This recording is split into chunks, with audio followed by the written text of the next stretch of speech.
suppose time travel is possible, then you can use quantum theory to work out what would happen if you went into a time machine and travelled back into the past. The answer is that you would come into the past of another universe. And that's really why there's no problem with free will, because in the universe in which you emerge, you're free to do whatever you like, and nothing you do there will affect the universe that you came from.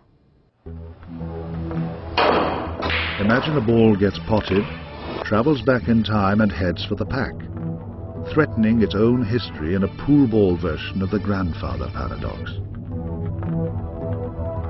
If there is only one universe, something must prevent it interfering, because we already know that it didn't hit the pack. But in a multiple universe, something else happens. As the time travel occurs, the ball moves between two different games played in two slightly different universes. In one, the ball simply disappears forever, never to be seen again. And in the other, the ball appears from nowhere and disturbs the pack. Because this is not the universe it came from, there is no need for it to fulfill any particular destiny, and neither universe contains a paradox.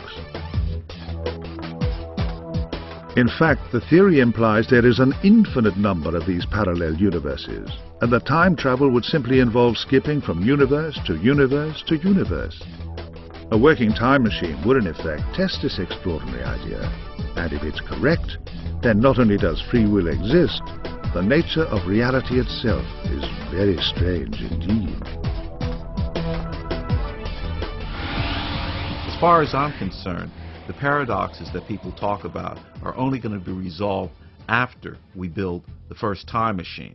Then we will know whether or not free will enters into it, whether there's multiple universes, or whether the universe is determined.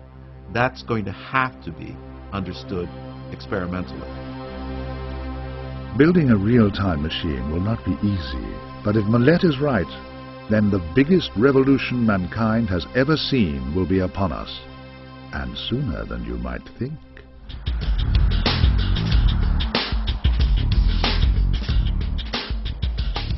"20 years ago, it would have been close to professional suicide, but because of the fact that there's an enormous amount of articles, serious research articles in the professional journals about time travel and time machines, it's no longer considered to be part of the backwater. It's considered to be at the forefront of research today.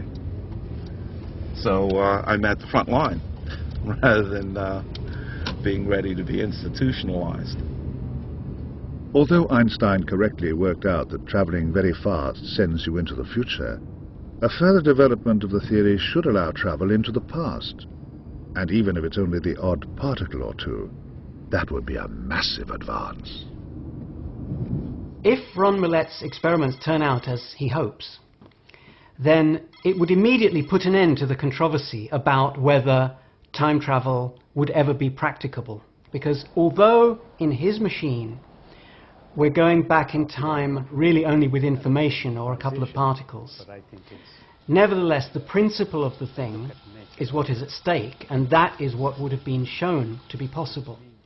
So although even in that most optimistic case we shouldn't be expecting practicable time machines to be in the shops anytime soon, we can be confident that one day in the distant future they will be.